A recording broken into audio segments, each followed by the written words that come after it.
Welcome to Chakras and Cuss Words, a podcast that dives into self-improvement, completing goals, and overcoming modern-day obstacles. I am your host, Catherine, and together we will address our fears, establish self-awareness, and complete self-growth through honesty and reflection. Remember to please like and share this podcast. Thank you.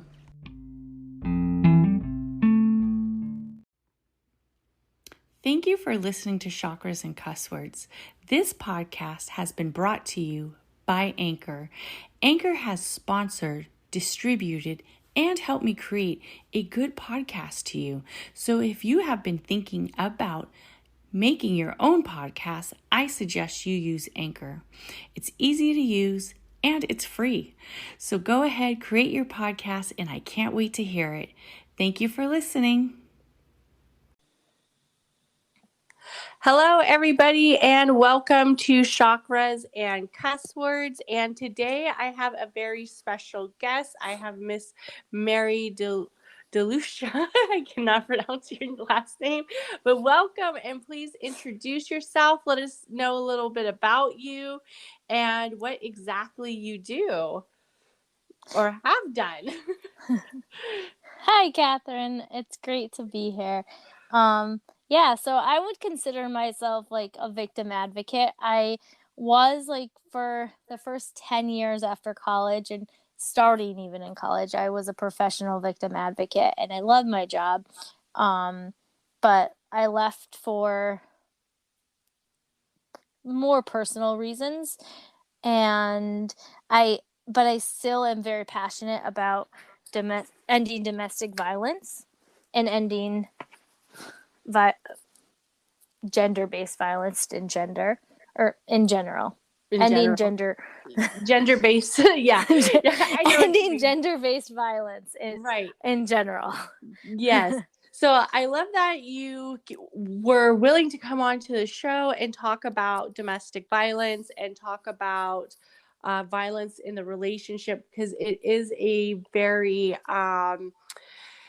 it's a very serious topic, and it is a topic that I do feel needs more, I guess you could say, coverage, more accessibility, where people feel comfortable talking about violence in the relationship, because it is something that does happen to many people, and it does happen to, while the majority is women, but it also does happen to men as well.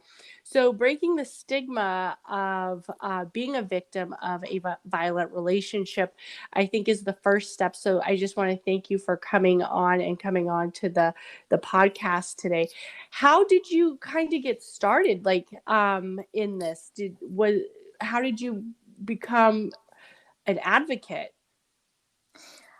Actually, when I went to the University of Connecticut for my bachelor's, and I couldn't afford study abroad program. So I did what I thought was the next best thing, because I grew up in the suburbs, called Urban Semester, where we lived in Hartford, Connecticut for a year. And we were going to visit places, as all the students were, to try and figure out where they wanted to intern at. And it was the Sexual Assault Crisis Services that we visited in Hartford, and they were looking for interns, and I believe I was the only person in my group that wanted to intern there, and learn more about sexual violence, and which plays into domestic violence. Then I interned for that semester. I got my certification to be a violence victim advocate for Connecticut, and I volunteered on their hotline throughout the rest of my college career, and a little bit after college too, even though I could only do hotline work because I was outside of the traveling, because what advocates also do is they do police escorts or police advocacy as well as hospital advocacy. Oh, wow. Okay. So so you entered this kind of like right through college, and Yeah. and then when you started to get involved, did you like, because I guess when if you don't grow up with violence in the home or domestic violence, it might be something that's very new, and almost kind of like, was it like an eye opener for you, like you were like, wow, this is real, like when It you first. was, and also kind of it kind of opened up my own personal kind of experience with it.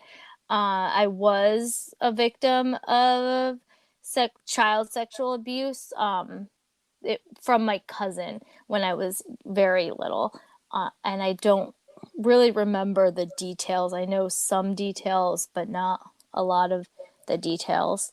Okay. But it actually, working in the field, it it brought all that up that I must have Uh-huh. repressed as I grew up, and Okay. then I, of course, did work on myself after college when I needed it, Right. while I was still an advocate, to kind of so that I can still be professional, but also um, help heal from that as well. Yeah. Yeah, Eh, help yourself heal as well, yeah. probably in the beginning.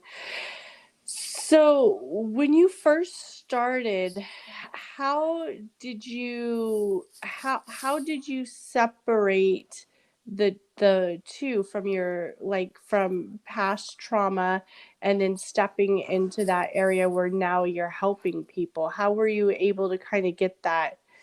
Because I know, like, as a trauma survivor and somebody who's dealt with a lot of trauma, that sometimes when we're in that area, it's very hard to differentiate the two, that now I'm here to help somebody versus being a part of the, bringing up the trauma as well. How were you able to do that? Um, it was actually very easy for me to separate my professional work and my professional experience from my personal experience. And because I had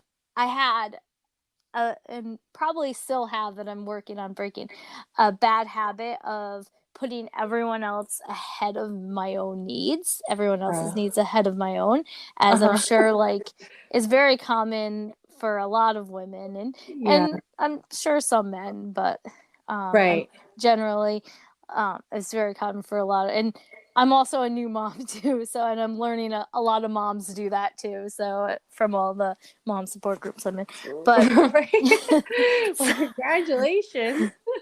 so thanks. So yeah, so I um where was I? You were able to separate it Yeah, from your past. Okay, great. yeah, I was able to separate. I did end up, I think I lasted about a decade in the professional field. And then Okay. I ended up having to leave because I really, for personal reasons, I Uh-huh. really had to start putting myself first and addressing my own needs because, like, when I was interning and volunteering with the sexual assault crisis service, that began my career. And then my first job was actually at a dual domestic violence and sexual assault agency. And then from there, I kept, I was doing both. Oh, So, wow. but, So you were and busy. Yeah. yeah.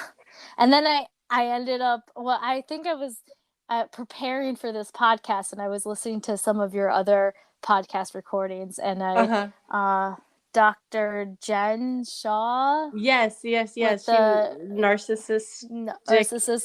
Yeah, I'm like, Yes. I'm pretty sure. Yeah, that was like I knew it was some kind of emotional abuse, but when I like Right. was reviewing what the list was for narcissist, I was like, I think he might have been a narcissist.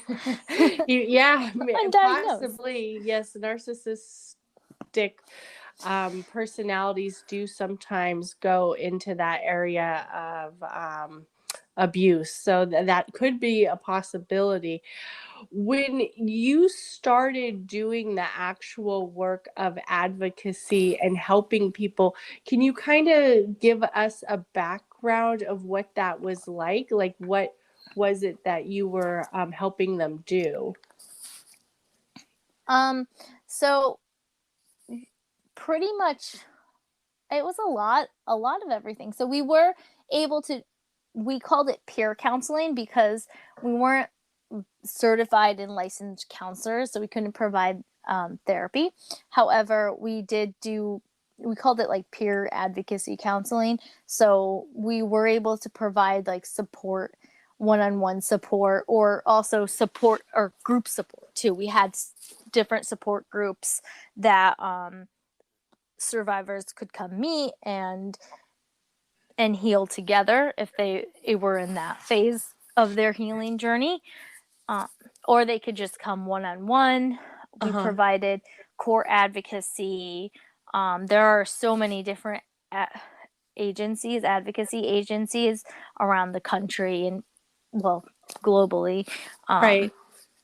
But yeah, and they all provide like court advocacy, police advocacy, hospital advocacy. So I worked with, because I know you're an ER nurse, right? Yes.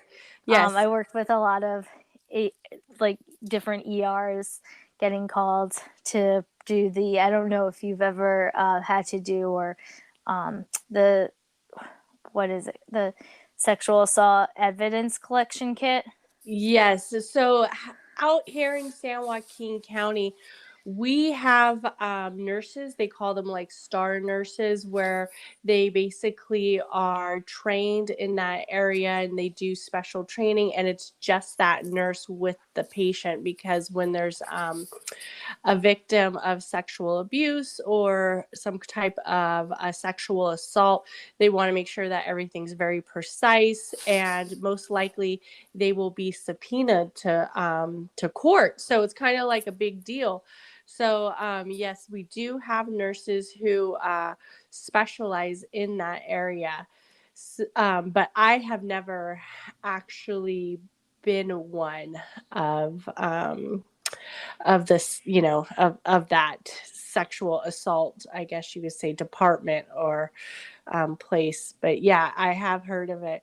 So you helped with the nurse, and were you like one of the people first there at the hospital? Yes. Okay. So yeah, Connecticut was very similar in that they call them SANES, sexual assault nurse examiners, and you would go through, as a nurse, you would go through a whole separate certification program, and then Okay. there's a whole other hotline that Oh, you would wow. volunteer for, and so every night there was a different sexual assault nurse examiner on for that night, and they might not have worked at the hospital that you were at. So Oh. typically the hospital would call us and also the same nurses. Uh-huh. And the advocates, we had an hour and a half to get to the hospital. Most of us lived just in, because I think it takes like an hour and a half to get across the state of Right. Connecticut. It's a very small state, but Oh, so wow. most of it was for travel, and but yeah. So the advocate was typically the first person on the scene, talking to the survivor who was there and letting them know about their rights as a victim of sexual assault and what the kit Uh-huh. entails if they chose to get one, and how they don't, like, there are 14 steps in the kit. Uh-huh. I believe that's in every state, right? And Yeah. um, and they don't actually have to, just because they agree to the kit doesn't mean they have to agree to every single step. So Oh, okay. like letting them know, like, if there's a step that you're uncomfortable with, we can just skip Right. that one. um yeah. Oh, that's interesting. Okay. So Yeah. And when you would go to the hospital, were most of these women, I mean, you don't have to give like too specific of a of a circumstance, but Were most of these women assaulted by a stranger, or was it by somebody they knew? Usually, statistically speaking, it was someone that they knew. Okay. Yeah, So, sometimes you did get stranger. uh-huh. You did get a stranger rape. That statistically speaking, that doesn't happen as often. Okay. But it does happen. But it does happen. Okay. Mm-hmm. But most of the time it's somebody that they don't know. Yeah. I mean, Whether or they not know. they're They know. Yeah. Yeah. Whether or Oh, not they're wow. in a relationship with them or just dating them or just a friend or Okay. yeah. So is it usually like a date gone bad? Like, or is it like somebody was technically plotting to assault them?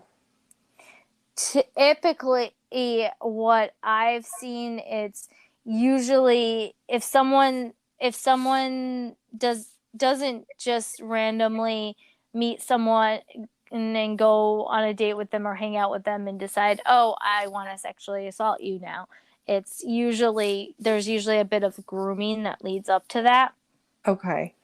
and getting you to trust them. And Yeah. yeah. So it's definitely something that almost the person who has assaulted them most likely has assaulted somebody else as well. In some, Yes. I okay. mean, there are like some instances where it might be someone's first time assaulting, but typically it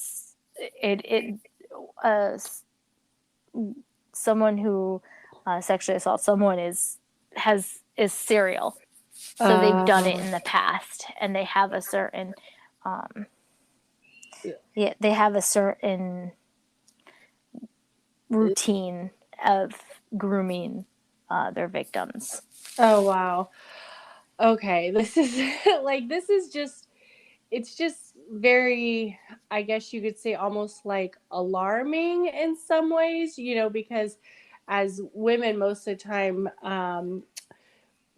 we don't necessarily know that somebody is going to assault us, or most likely we wouldn't put ourselves in that situation. Like, it seems like it's almost like they build a trust with us, and then we go and then we get assaulted.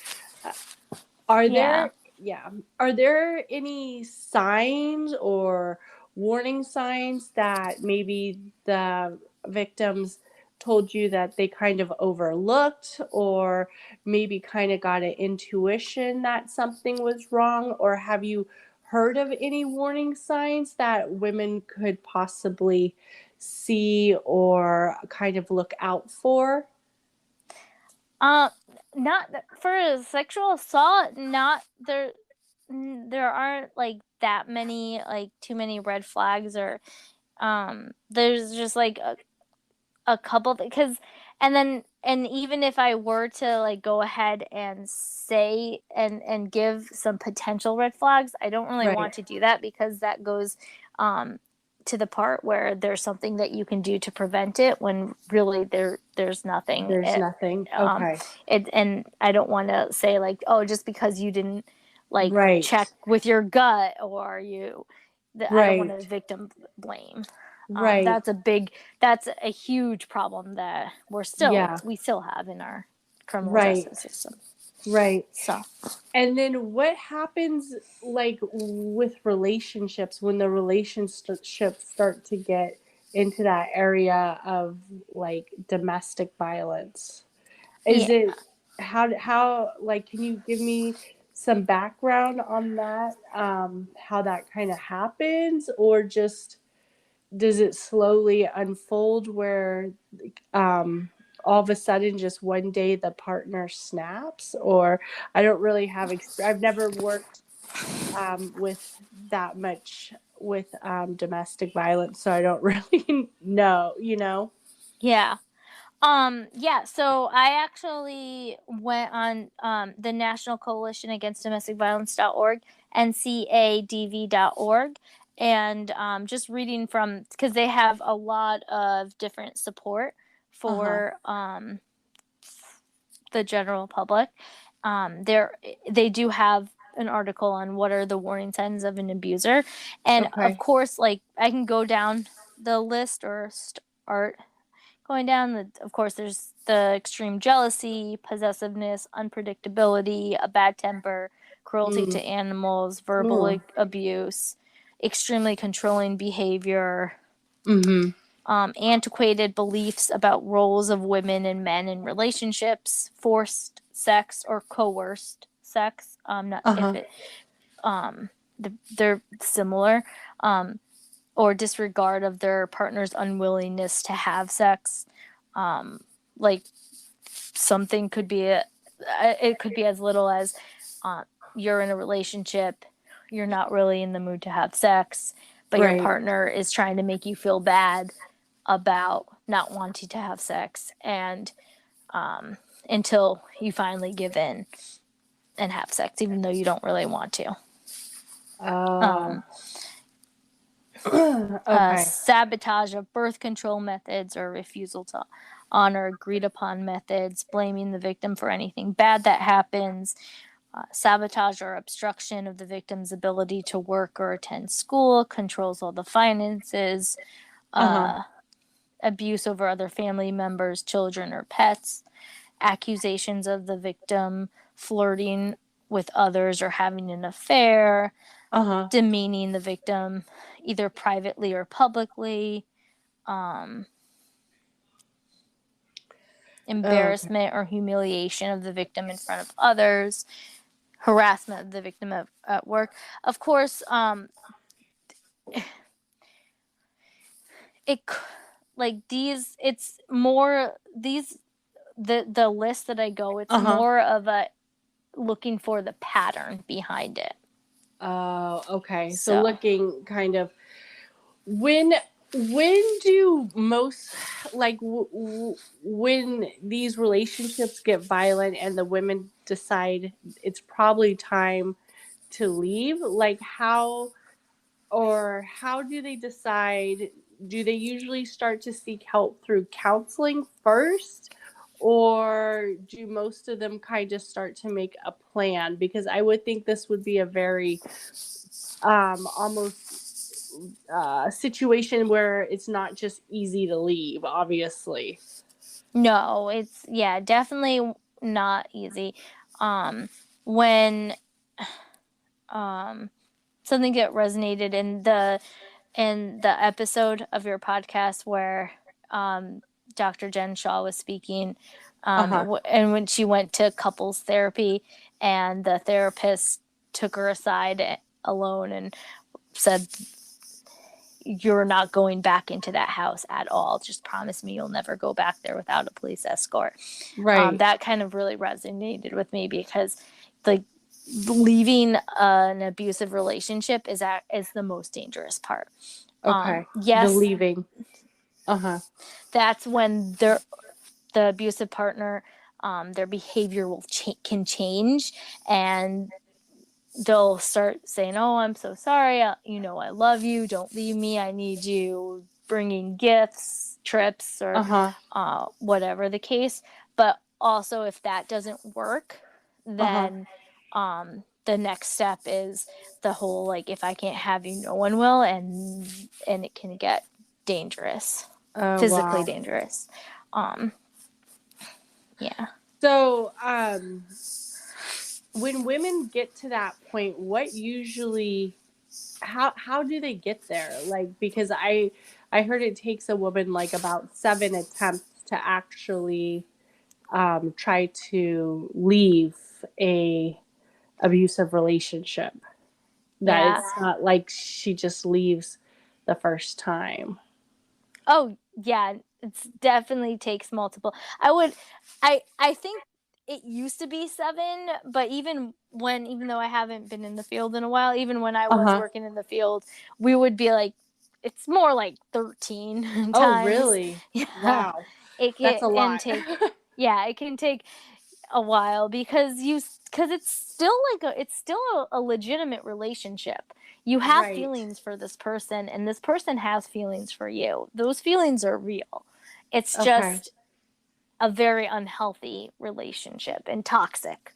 Right. Okay. I like that you brought it up that you still have feelings for the person, because I would think that would be like one of the reasons why it's very hard for women to leave, because they think the partner's going to slowly change, or they think that the partner's going to get better, or maybe seek the help that they need, and they Mm-hmm. genuinely care about this person. And then at what point does it start to resonate with them that this um, this relationship isn't going to get any better? Um, Yeah.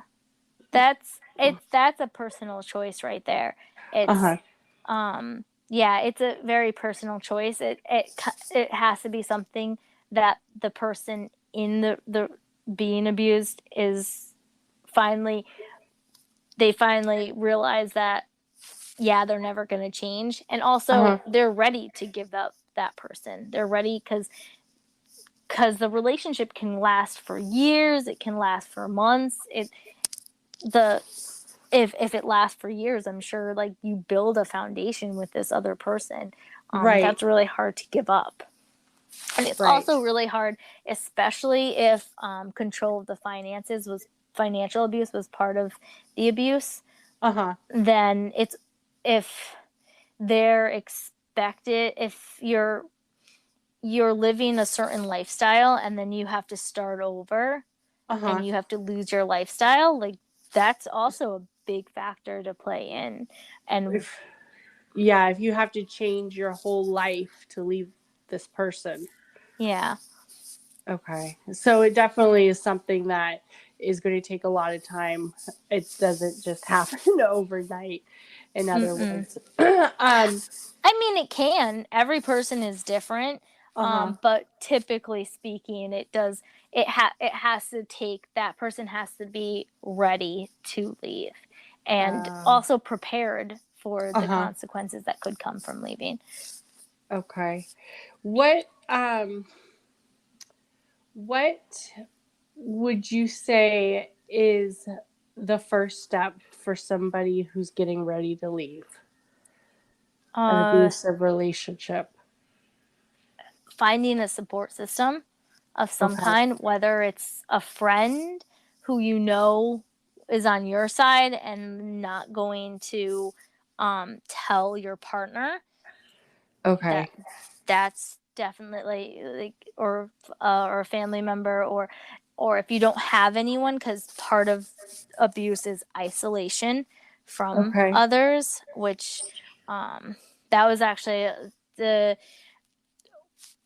I ended up, even though I was working in the field, I ended up falling for someone who was emotionally abusive, and that Oh was one of his no. things. Because I would he would tell me that my friends weren't good friends, and would try to Um, kind of stop that connection so that I didn't have them to go to. right. Right. So, Okay. but yeah, Yeah. Began to get so isolated. Yeah. yeah. So if someone is in that kind of isolation, then there is every state, like I said, every state, every county has at least one hotline that someone can call and get help and get matched with the right agency um in their wherever they're located. Oh, okay. So, So, so the first step would be to find like support for when you start to get ready to leave. mm-hmm. Okay. And find a safe place, a safe time to Plan. speak with that support and plan and Okay. start planning. Um, Okay. yeah. And then what would be after the first step? Do most women, because like how Dr. Jen Shaw talked about, like how she had this plan where she was going to leave a certain day and kind of tell him the date that she was leaving, but then it didn't work out that way and she ended up just leaving.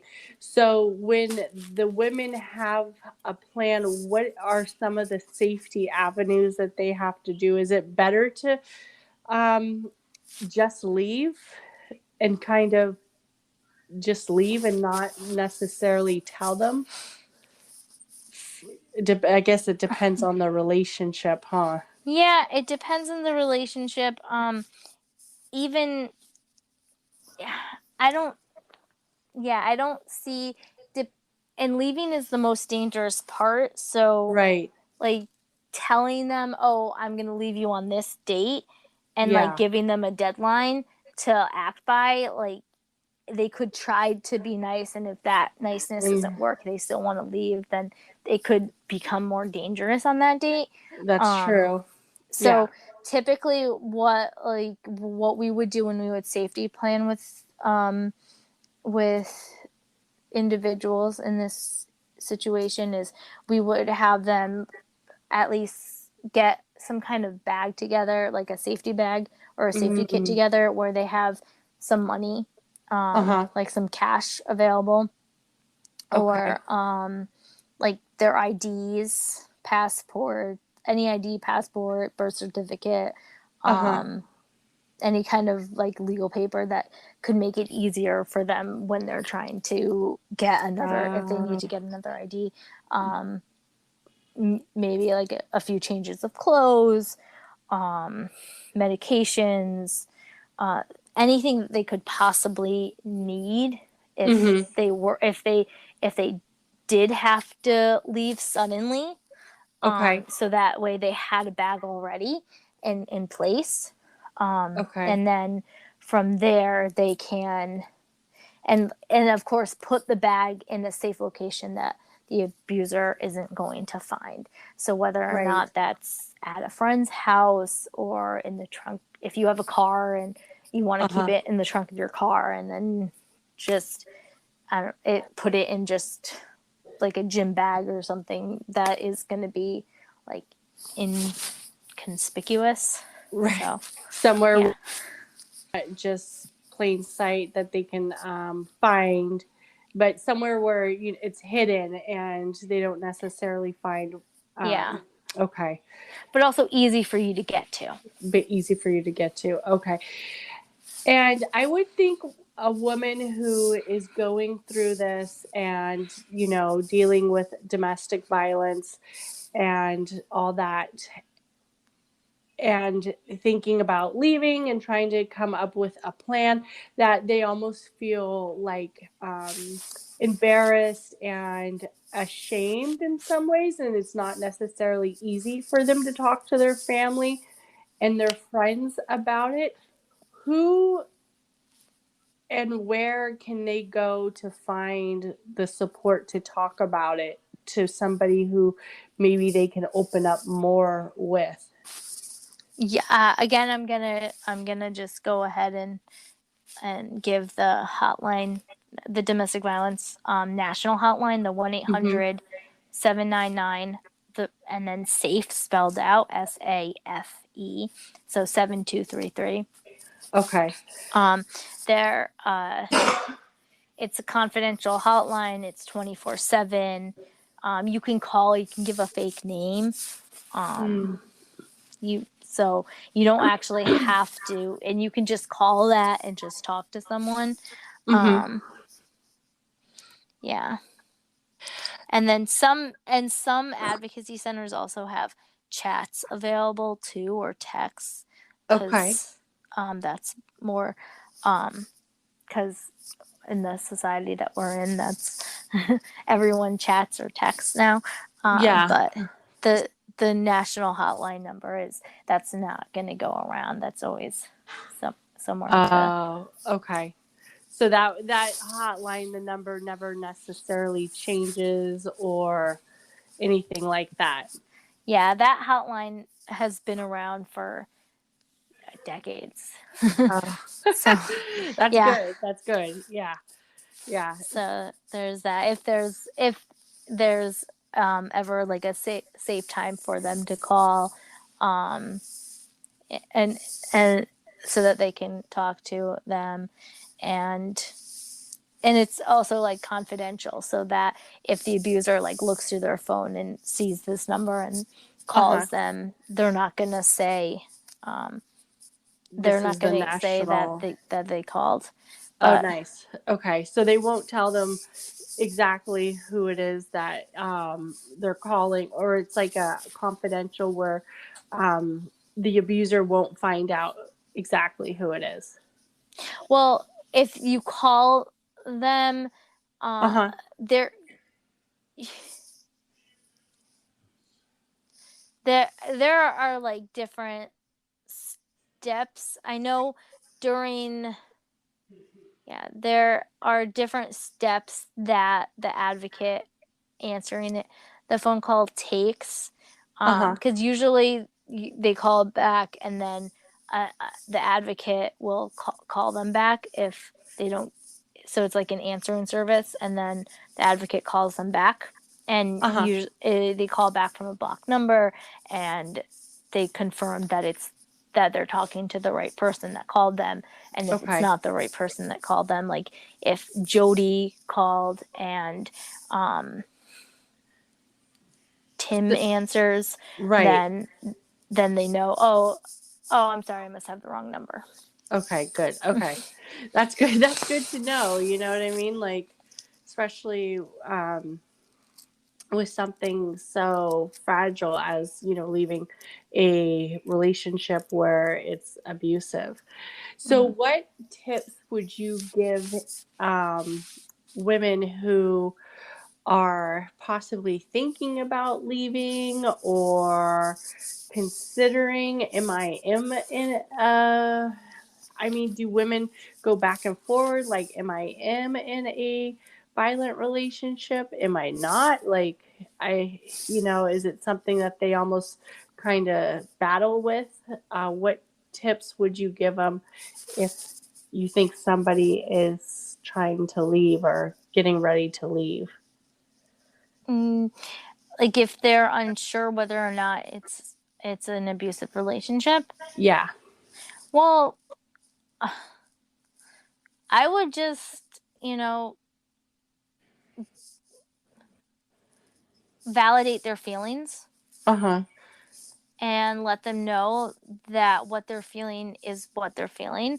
So if their partner is making them feel unsafe or threatened at all, um or even just sad all the time, then Uh like huh. that's what they're feeling. They they're feeling that for a reason, and it's Okay. okay to feel like that. And if they don't want to feel like that, like it's okay to leave. Like they Right. don't have to stay. So Great. I think it's just a major step is to just validate their feelings, because a lot of what the abuser could do is um, unvalidate. That's a word, right? Yeah. Unvalidate. And The validate abuser what they're, will yeah. unvalidate the feelings and make them feel like they're making this all up. Like, I'm Uh, not abusive. I don't know I'm not controlling. yeah, This I is all don't in know your what head. you're, You're crazy. right. Right. Gaslighting. A lot of gaslighting. Yes, definitely. You see that a lot in abusive relationships and narcissistic, toxic relationships as well. Well, Mhm. thank you for coming on. And is there anything else you would like to mention to anybody who might be out there listening? And Yeah. okay. If anyone is listening and they feel like they might be in an unhealthy or an abusive relationship, um, the, you're not alone. Like, this happens. What, 1 in 4 women will be in an abusive relationship, which is a very high statistic. Mm, So, yeah, it happens, and it's we still don't really talk about it a lot. We were talking about it a little bit more than in the 70s, but we still don't talk about it enough. And there's definitely help out there. and you're not alone, and it's not okay. Thank you. Yes, it's not okay. You're not alone. There's people out there who are willing to help you, who have helped others. And I think that is like the biggest thing is when you're probably in that area, you feel so like isolated and you feel so alone, like nobody else could be going through this, nobody else could be feeling this. But there's been people who've had situations that are similar. Everybody's situation is different, but you're not alone, and there's people who are willing to help you and get you out of that area of violence. And I just hope that if somebody is out there listening, that they know that they can reach out to the resources like the domestic violence line and reach out to others that can help them. Yeah. Yeah. Oh, and another thing too is, so not all abuse is physical, but Yes, I like that. Yes, definitely even mention. Yeah. yeah, even if it gets physical, once it gets to that level, it will never de-escalate. It will only escalate from there, because once the abuser has realized that they can be physical to the victim and get away with it because they don't leave and they come back, then they'll just continue and see what else they can get away with. Yeah, that's so like just sad that it doesn't that the abuser doesn't get the help or get the whatever it is that they need, and they're taking it out on their partner or whatnot. And I just want to thank you for coming on and definitely opening up this conversation, because I feel like it is a difficult conversation to have. A lot of people don't like to talk about it, but like you said, it's like 1 in 4 women do experience some sort of domestic violence, if it's not physical or emotional, but it is something that is occurring with women and with relationships. So it's definitely something that we need to talk about. And the more we talk about it, I think the more people will be willing to go get help and get out of the relationships. Yeah. Yep. So thank you so much for coming on. And I know you're not in the work anymore, but if anybody wanted to reach out to you, do you have any resources for them that you would like to give them, or anything else before we close out? Oh, yeah.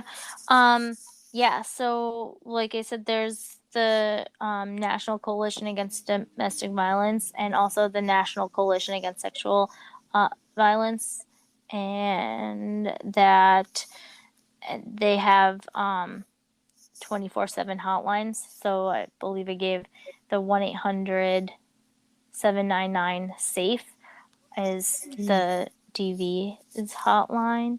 And great. So the national the sexual assault hotline. Okay. And I will put the resources in the show notes. If that is something that you need, they will be there in the show notes for you. And thank you so much, Mary, for coming on and talking about a subject that is difficult to talk about. So thank you. Thank you. And thank you, everybody, for listening to Chakras and Cuss Words. Yeah. Thanks for having me, Catherine. You are welcome. Thank you. Bye. Bye.